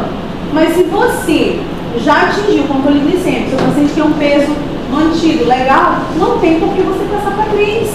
O paciente vai durar 18 dias uma caneta de R$650. Entendeu? Então, gente, a gente também tem que ter o bom senso, e isso faz o paciente ficar com você. Porque ele descobre que o médico está passando uma dose errada, passou o Ozempic, quando ele compra o Ozempic de 1 miligrama para ele usar meio miligrama por semana, porque o médico disse para ele que fica mais barato, daí ele olha a bula e descobre que depois de 45 dias a medicação não é mais garantida de validade, ele fica bravo ou ele fica feliz? Ele fica bravo. Ah, mas dura mais, dura mais, mas a garantia, se está fazendo efeito, eu sou de ouro, o médico tem que dar garantia, quando a bula está dizendo que depois de aberto 40, 45 dias. Então você também tem que saber isso, para você não fazer seu paciente gastar mais dinheiro, tá? Aí a semaglutida injetável, é o Ozempic, 0,25, 0,5 e 1. Na aula de obesidade eu vou trazer para vocês a canetinha que chama Pegov, que daí tem a dose para a obesidade também. Então dose para diabetes de Ozempic até 1 miligrama, tá? E acredito que o lançamento do Ribelsus foi em 2022. A semaglutida oral, aprovada para diabetes. Ah, professora, mas eu estava usando o Ozempic e aí acabou no mercado e minha médica falou para eu tomar para obesidade, porque eu não tenho diabetes, o Ribelsus. Tá certo? Do ponto de vista label, não. De bula, não tá certo. Tá? Do ponto de vista off-label, o que é fora da bula, tudo bem, desde que você fale para o seu paciente que Ribelsus não está aprovado para o tratamento de diabetes sem obesidade, mas que é sim uma molécula segura, porque é a mesma semaglutida injetável, tá? Agora, se você não falar isso para o seu paciente, ele pode se chatear, porque ele vai olhar a bula e vai dizer que é indicado para o tratamento de diabetes. E o paciente leu ou não leu bula? Gente do céu, eu queria esconder, queria que ela fosse um negócio bem pequenininho, não dá para ninguém enxergar. Por que a professora sabe que esconder é do paciente? Não, porque eles precisam saber como é feito uma bula, tem efeito colateral que foi relatado por uma pessoa só. E tá lá. E daí ele vai dizer que foi aquele lá que causou, às vezes na verdade nem foi, entendeu? Então, não tá na bula. Pode usar? Pode, desde que você explique para o seu paciente que é temporário, porque faltou o outro, aí pode fazer, tá? Como que a gente descreve o Ribelsus? O Ribelsus não é uma molécula fácil de tomar, é uma proteína. Como assim, professora? É uma proteína. Quando você come, o que acontece com a proteína no seu estômago? Ela é degradada, ela é digerida. Então o Ribelsus foi desenvolvido, a molécula lá dentro, e uma proteção todinha para que antes de ser absorvido, aquela capinha tem que sair. Então você pode tomar Ribelsus com o estômago cheio? Não. Você pode tomar Ribelsus junto com alguma comida na hora? Não. Você tem que tomar Ribelsus em jejum. Você pode tomar Ribelsus com essa garrafa de água? Porque o remédio vai ficar onde? No meio de um monte de líquido. Ele vai encostar na mucosa do estômago para ele poder ser absorvido ali? Não. É um pouquinho só de água, porque ele tem que colar ali um pouquinho da mucosa do estômago para poder absorver. Ele é absorvido no estômago. A maioria das medicações que nós tomamos são absorvidas no intestino. Tá? Então tem que ser de manhã em jejum. Aguardar para poder comer. E tem que ser com um cantinho, um pouquinho de água. Tá? Então não é fácil de tomar também, tá? E começa do mesmo jeito com doses devagarzinho até chegar na dose de 14 miligramas. Primeiro mês 3 miligramas, segundo mês 7, terceiro mês 14, tá? Então tem que começar. Primeiro mês vai usar 3 miligramas uma vez ao dia. Segundo mês passa para 7 miligramas e daí você pode ou não ficar com 14. Mas 3 miligramas é uma dose só de início, não controla a glicose, assim como 0,25 ainda não controla a glicose. Você vai ter efeito de redução aqui com 0,5, a partir de 0,5 aqui a partir de 7. Ah, então por que não já começa com 7, professora? E vai aguentar os efeitos colaterais, náusea, dor de cabeça, vômito? Tem que ser devagar, tá? Não pode começar o Ozempic com 0,5, é 0,25, 4 semanas, 3 miligramas Ribelsus, 4 semanas. Ah, professora, em clique. Clique, a invenção dos médicos aí, entendeu? Professor, mas meu amigo é seu paciente. E a senhora já prescreveu em cliques uma dose que não existe, que é a dose de 0,75. Alguns pacientes não toleram a mudança de 0,5 para 1. Passa muito mal. Mas eu tento, porque é o que foi estudado, 0,25, 0,5 e 1. Mas aí, depois de 4 semanas em 0,5, eu tento passar para 1, eles passam muito mal. Aí a gente fez uma regra de 3. Tantos cliques 1 miligrama, o clique para 0,75 está dando mais ou menos 56 cliques. Aí eu faço nessa condição, tá? Depois que eu tentei que ele usasse 1, tá? Aí quando ele não tolera, ele não dá. Então essa é a canetinha da Saxenda, a canetinha do Ozempic, e essa Trulicity eu falei pouquinho, porque não pegou muito essa caneta não, tá? Ela não foi para frente para obesidade, para diabetes, ela tem um efeito, mas as outras tem um efeito melhor, porém agora vai estourar, porque é esse laboratório ali que lançou a Tirzepatida, o Mounjaro, tá? Que é do mesmo jeitinho assim, vai vir assim a canetinha mais fácil de aplicação, o paciente não vê a agulha já vem aqui dentro e ele coloca na barriga e aperta e ele nem viu a agulha, sabe? Que tem gente que tem medo de agulha, nem viu, pá, dá um sustinho, ele já sabe que foi a aplicação, ele não precisa nem ficar regulando, porque já vem primeira dose é a dose de 0,75, ele vai comprar a caneta de 0,75, que vem 4 doses, tá, já foi. Aí quando precisar aumentar, ele vai comprar a caneta de 1,5, e Mounjaro vai vir assim, caneta de tanto, caneta de tanto, caneta de tanto. Professora, como é que vai ser com os cliques? Não vai ser, não vamos poder manipular. Mas escuta o que eu estou falando, o que é que vão fazer? Alguém vai abrir esse negócio, vai mandar o paciente botar uma agulha lá, uma seringa de insulina e puxar quantos ml e fazer uma correspondência. Gente, o povo vai inventar alguma coisa, ninguém vai ficar quieto, né?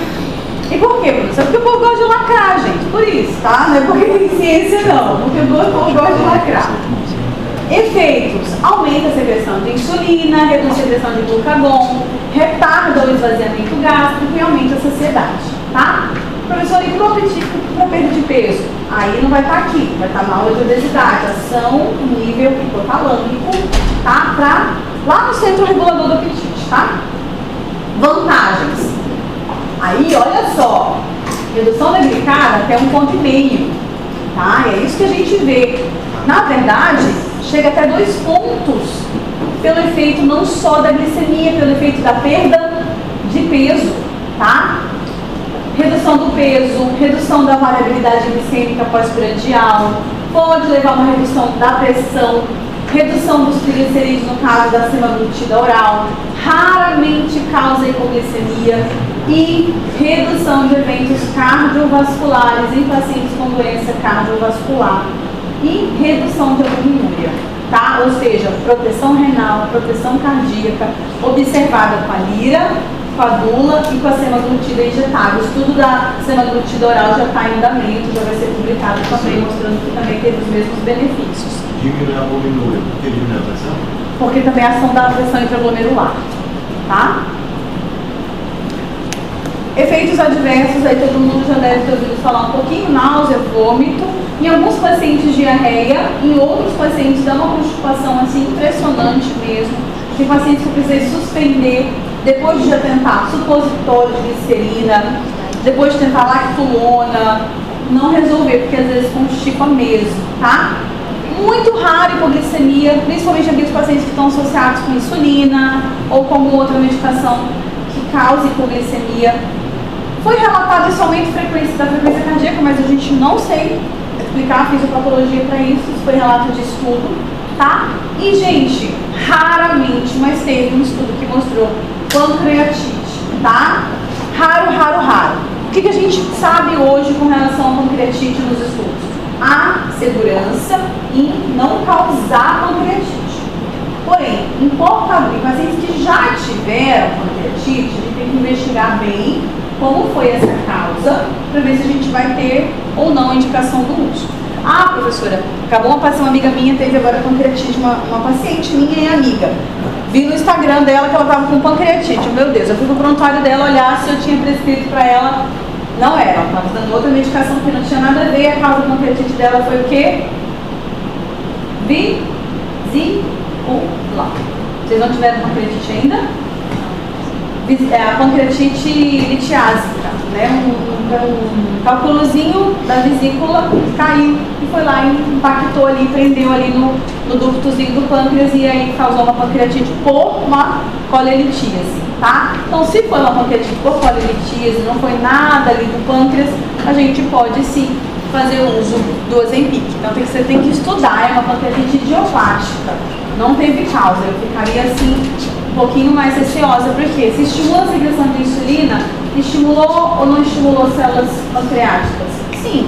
Então houve sim uma hiperplasia, um estímulo das células pancreáticas e a gente fica com receio nesses casos quando não há uma indicação. Contraindicação, como eu falei para vocês, a pancreatite. Quando o paciente tem taxa de filtração glomerular menor do que 15, a gente não pode usar, não há segurança. Carcinoma medular de tireoide, porque em ratos foi demonstrado que houve aumento da incidência de carcinoma medular de tireoide. Porém, as células que são geradoras desse carcinoma nos ratinhos nós não temos, tá?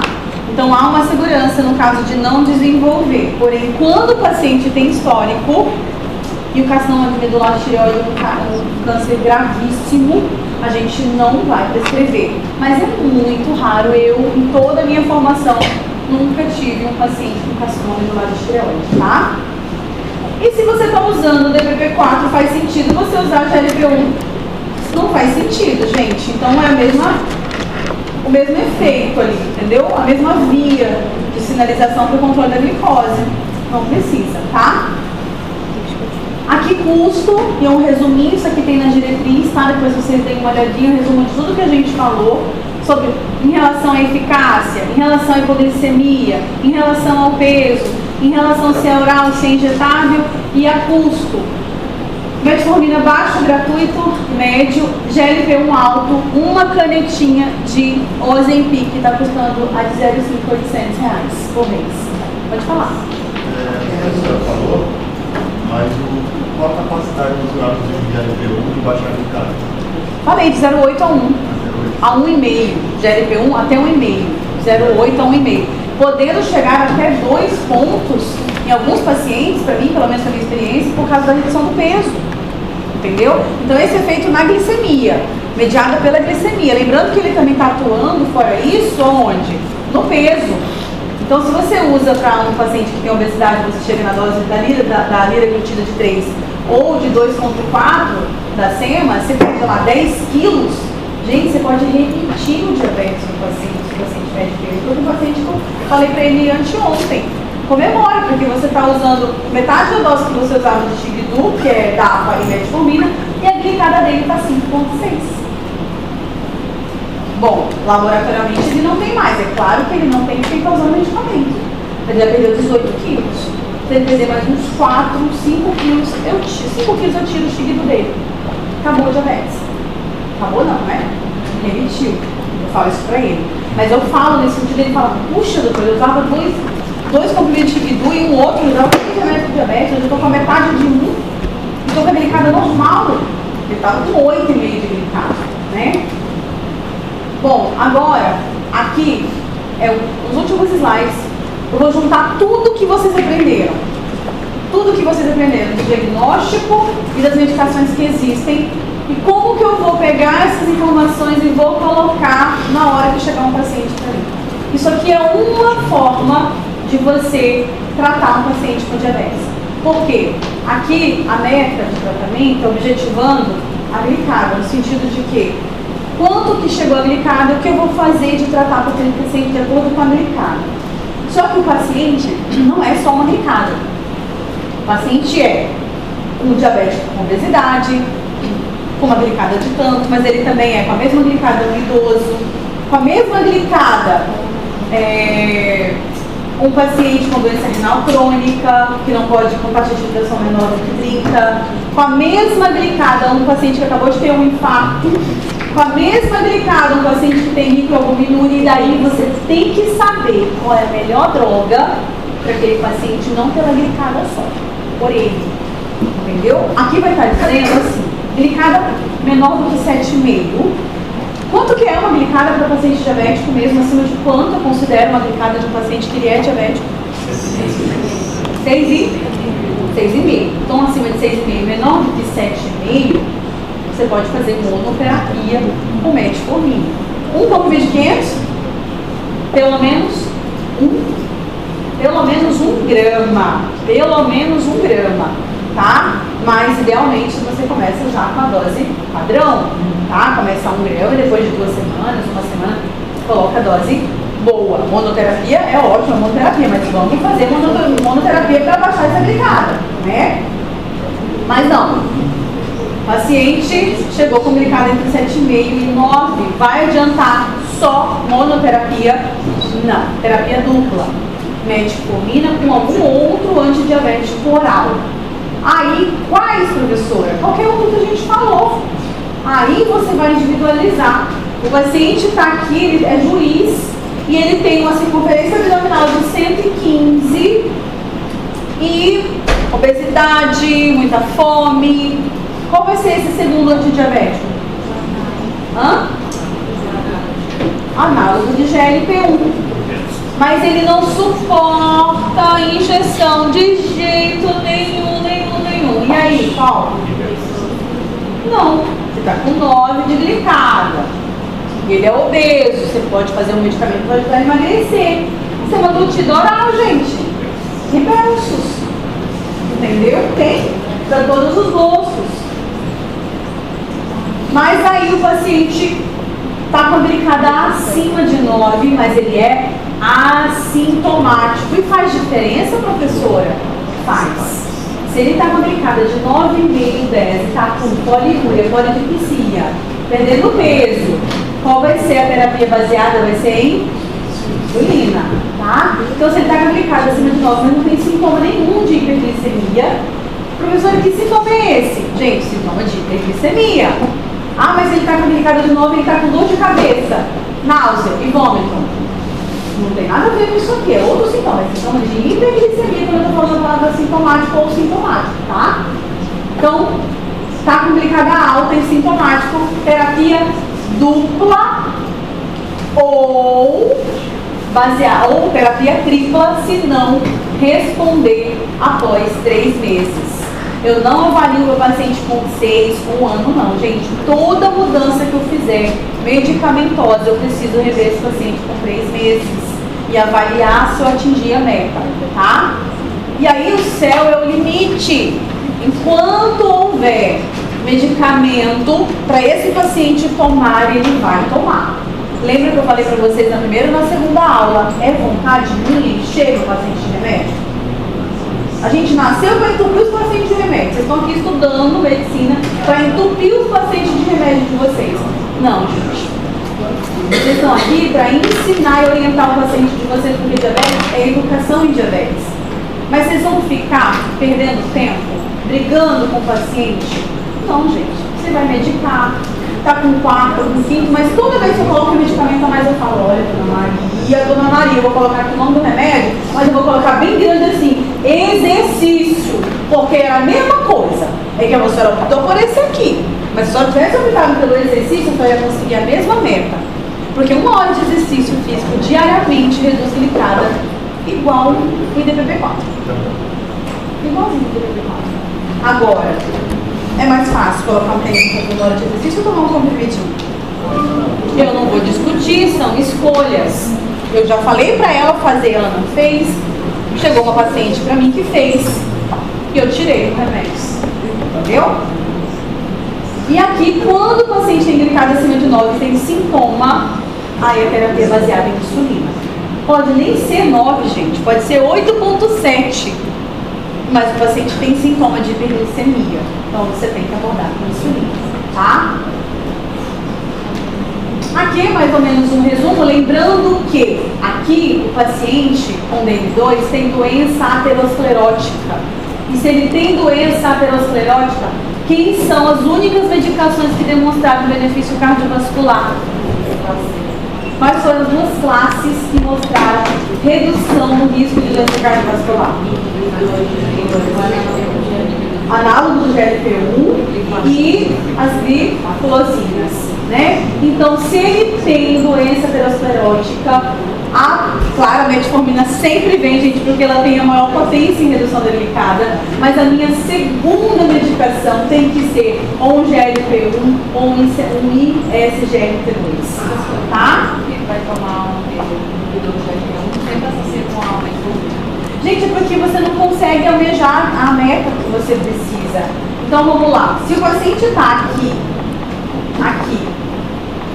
é monoterapia, porque a glicada dele é baixa, mas ele tem doença aterosclerótica, basta um remédio, qual você vai escolher? Com doença aterosclerótica, monoterapia. Aí um dos dois. Aí você não precisa colocar metformina. Aí a monoterapia de um paciente com doença aterosclerótica pode ser um que reduza no tanto que você precisa aqui. Ele está com a glicada de até 7,5, precisa ficar abaixo de 7. Tanto com ISGLT2, tanto com análogo do GLP-1, você consegue levar esse paciente para a meta. Agora, um paciente que tem doença aterosclerótica e está entre essa aqui, você tem que ter duas. Dos medicamentos que vocês estudaram, quando não há contraindicação, metformina, gente, é que tem maior perda da glicada, tá? Um paciente que tem função pancreática preservada. Então, quando um paciente insulinopênico sintomático, magrinho, assim, dessa finurinha, que não tem nem resistência insulínica, a metformina vai agir aonde nesse paciente? O paciente está só a varinha com glicose de 400 e 500. Olhou para ele, você não vê resistência insulínica nunca na vida dele. Então, é saber individualizar o paciente. Aqui está escrito 7,5 a 9. Beleza, o paciente está 7,5 a 9, está assintomático, mas ele tem um diabetes a longo prazo, tem um histórico familiar muito grande, ele chegou extremamente emagrecido para você. Não sei se metformina vai ajudar muito esse paciente. Olha para o perfil do paciente e veja. Talvez uma sulfonilureia vai ser melhor, tá? Então, você vê o contexto do paciente, tá? Mas aqui não tem dúvida. Se o paciente tem doença aterosclerótica, tem que ser terapia dupla. A segunda medicação tem que ser o análogo ou o ISGLT2. Professora, meu paciente não tem dinheiro. Aí são outros 500. Você estuda o que é o ideal, depois você adapta. Mas você tem que saber aquilo que é o ideal para oferecer para o seu paciente. Não ter o preconceito do paciente que você está atendendo no SUS. Me surpreendi muitas vezes no Oswaldo Cruz, quando eu ofereci o remédio para o paciente, eu falei, olha, seu João, não existe isso, custa tanto. Doutora, da saúde, e ele comprou o Xigdu de R$200. Não vou nem passar para o seu João, que ele não vai ter dinheiro. Daí você sabia que existia o remédio e que você teve o preconceito de oferecer, aí o negócio é feio pro seu lado, tá? E é feio mesmo, porque o teu objetivo é salvar a vida. E como que tu pouco movida nesse momento? Porque, gente, olha que você tem um paciente obeso que está usando isso aqui, que vai infartar menos, vai morrer menos, você tem que oferecer esse remédio para o seu paciente. Se ele vai poder ou não, são os clientes. É que nem a história do pediatra que não fala para a mãezinha que existe um monte de vacina no particular. Tu é mãe, tu ganha 2 salários mínimos, mas tu descobriu que uma criancinha lá da rua morreu de meningite, que a vacina não cobriu e o médico falou para você que essa vacina existe no particular. Tu vai deixar de comprar alguma coisa, mas tu vai vacinar o teu filho. Agora, nunca te falaram isso. O pediatra não te falou isso, o médico da UBS não sabia, não te falou que existia uma vacina que custava R$800, que poderia ter prevenido a morte da menininha que morreu na oficina, mas que pode ser agora a tua filha que pode ser protegida. Mas o pediatra achou, porque tu sobrou desse salário mínimo, da faxineira, tu não ia priorizar a saúde da tua filha. Tem que falar, gente. Se o paciente vai poder fazer ou não, são outros tipos, tá? Então é isso, tá? Falamos dos medicamentos que existem, aprendemos como individualizar cada um. Isso aqui é tudo que está na diretriz. E aqui foi o que a gente falou. Quando o paciente predomina a doença cardiovascular, você tem que pensar sempre em 2 classes, do mesmo jeito quando o paciente tem diabetes, mas tem insuficiência cardíaca ou doença renal crônica. Falei em diabetes, insuficiência cardíaca, qual o remédio que eu tenho que lembrar? Glifosinas. Falei em diabetes, proteção de doença renal diabética, eu tenho que lembrar glifosinas e análogo do GLP-1 também, que reduz microalbuminuria, tá? E aqui o o último, a meta. Como que o meu paciente, eu falei para vocês várias vezes assim, né? Tem que estar compensado o diabetes. Glicada menor do que 7. Glicose antes das refeições entre 80 e 130.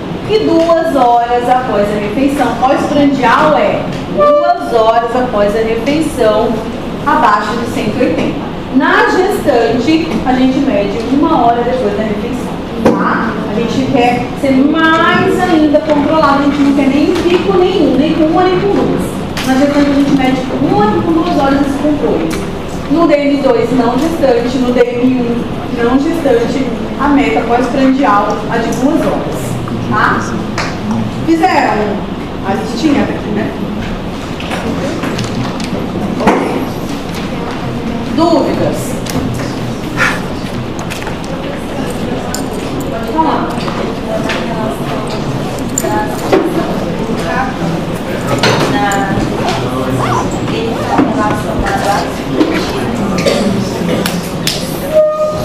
Medicamento que vai atuar no glucagon só as ingredientes. Ah, não. Tem no contexto de diabetes ou no contexto de diabetes? Dentro da fisiologia, o glucagon vai ser liberado toda vez que você tiver jejum, uma queda da insulina. No contexto das medicações, as insulinas reduzem a secreção do glucagon pós-prandial. Por quê? Se você acabou de comer, a sua glicose começou a subir, quem que é o hormônio que tem que te ajudar no controle glicêmico? A insulina. E o glucagon não. O glucagon, você acabou de comer, se ele estiver agindo, ele vai aumentar ainda mais a sua glicose. Então, o GLP-1 nosso já faz isso. Temporariamente, por curto período de tempo, ele aumenta a secreção de insulina e reduz ali a secreção de glucagon agindo onde? Célula alta e célula beta. Tá? Aí, quando você utiliza a medicação, você tem ainda mais uma redução desse glucagon, tá? Então, o que falam a respeito da cetoacidose é que esse bloqueio do glucagon, ele é muito forte também e acaba que você não faz, como é que eu posso te falar, ele não te ajuda no momento onde você está de jejum prolongado, onde você está sem se alimentar, e aí aumenta corpos cetônicos. Então, assim, tentam justificar um pouquinho e colocam o glucagon no meio, tá? Mas eu vou ler direitinho para trazer isso para vocês, que é uma coisa assim, bem ainda controversa, porque não é para existir, não é para existir. É que nem eu recebi esses dias uma paciente, vou falar para vocês, e fica um alerta também, o implante de ocitocina. Tomando ocitocina, implante de ocitocina. Teve um caso que ficou conhecido a nível nacional. Pode ligar a luz para mim? De uma moça que foi parar na UTI com um quadro grave de hiponatremia e coma por implante de ocitocina. Tá, esse caso ficou relatado, todos os médicos se posicionaram, foi até no Jornal Nacional, beleza. Aí, a gente descobriu depois desse caso que realmente está essa moda do uso da ocitocina, nasal, oral e tal. Aí, uma paciente veio comigo, acompanha comigo de perda de peso, e aí eu comecei a fazer uns exames. Ela chegou comigo e estava com alguns exames do médico que ela estava indo, e ela só saiu do médico porque o médico estava vendendo para ela a semaglutida manipulada, e ela começou a comprar lá e aplicar lá e não estava fazendo efeito, e ela foi falar para ele que não estava fazendo efeito, ele ficou com raiva. E daí ela viu que a relação médico não ia continuar, ela procurou outro médico. Ou seja, já começou errado, o médico não vende medicamento, ainda mais a semaglutida não pode ser manipulada ainda, porque a patente não caiu. Então, se a patente não caiu, nenhum outro laboratório está fabricando, da onde que está vindo essa semaglutida manipulada, tá? Então, eu não prescrevo nada que ainda não tenha caído a patente, porque eu não tenho confiabilidade da onde está sendo produzido esse remédio. Mas enfim, ela veio parar comigo. Ela chegou com um cortisol de 4,5. E aí eu falei, bom, o que que aconteceu com essa mulher, gente? Nem insuficiência adrenal ela tem, nem câncer ela tem, enfim. Tá. Olhei e repeti, 5, 5,5. Ali tudo baixo, compatível com uma insuficiência adrenal. Mas ela não tinha ainda a manifestação clínica da doença. Aí pediu um ACTH baixo. Quando você tem uma insuficiência adrenal primária, o cortisol baixo, o que o ACTH faz? Sobe. E estavam os dois baixos, ou seja, o bloqueio era central. Você está usando corticoide? Não. Você está usando corticoide? Não. Não estou. Pomada, nada. Spray nasal, nada. Injeção no bumbum da coluna, nada. Eu falei, mas você está usando alguma coisa diferente? Não, não estou. Eu falei, vamos continuar investigando. Pedi para ela um teste, eu ia fazer ela um teste da insuficiência adrenal. Aí ela falou, eu usei umas 3 injeções de ocitocina. Eu falei, mas pra quê? Pro estresse. Tá lá, gente, usa ocitocina pro estresse, pra ansiedade. Gente, pelo amor de Deus, não tem nenhum fundamento nisso. E aí eu fui estudar, né? Que diabo que a ocitocina pode fazer no corpo? A ocitocina é hormônio, não é? É hormônio da endócrina? Não. Eu uso ocitocina em que dia da minha vida? Eu não faço parto. Eu não faço obstetrícia. Então eu leio a ocitocina, eu sei que existe, mas eu não tenho aplicabilidade nenhuma no meu dia a dia. Não tem nenhuma doença que eu trate com ocitocina. Quem trata com ocitocina é o obstetra, né? É o ginecologista. Então eu não trabalho com ocitocina, eu não prescrevo ocitocina, eu não sei efeito colateral de ocitocina, eu não sei indicação de ocitocina, eu não sei obstetra. Agora lá vai eu ter que estudar. Aonde? Na fisiologia, porque tem algum livro dizendo a ocitocina para estresse e ansiedade? Não tem, gente. Toda vontade de falar assim, cara, agora trata inferno, peste, né? Tudo de palavrão, porque a gente não tem. Lá vai eu ter que estudar, procurar referência. E na fisiologia tem dizendo que a ocitocina pode sim diminuir os níveis de ACTH e levar a insuficiência adrenal. Entendeu?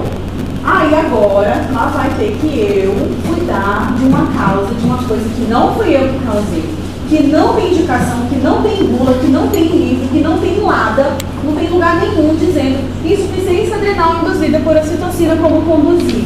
Não tem. Entendeu? Então, assim, resumindo o que eu queria falar hoje, remédio tem que ter indicação. E aí, não tinha indicação de usar dapagliflozina para DM1. E aí veio essas coisas que ninguém sabe explicar. Eu já tive uma paciente que está com insuficiência adrenal por implante de hidrocortisona. E daí eu não sei se eu tiro o implante porque o implante não sai, se eu trato com corticoide, se a insuficiência adrenal ainda é um bloqueio pelo implante. Não, doutora, mas o implante só dura 1 ano. Cadê a bula dizendo que só dura 1 ano? Não tem bula. Quantos de vocês aqui já colocaram implante? Gente, eu deixo olhar bem no olho da pessoa que colocou. Graças a Deus, tá? Esses implantes ainda não tem nada de segurança, tá? É tudo manipulado em farmácia que ninguém sabe direito a procedência. Não tem bula. O Implanon não. O Implanon tem bula, isso vocês podem confiar, tá? O Implanon tem todos os estudos de segurança, tudo aquilo que a gente falou. Mas os implantes não. Muito cuidado, viu? Com quem vai colocar. Amiga minha vai colocar. Amiga!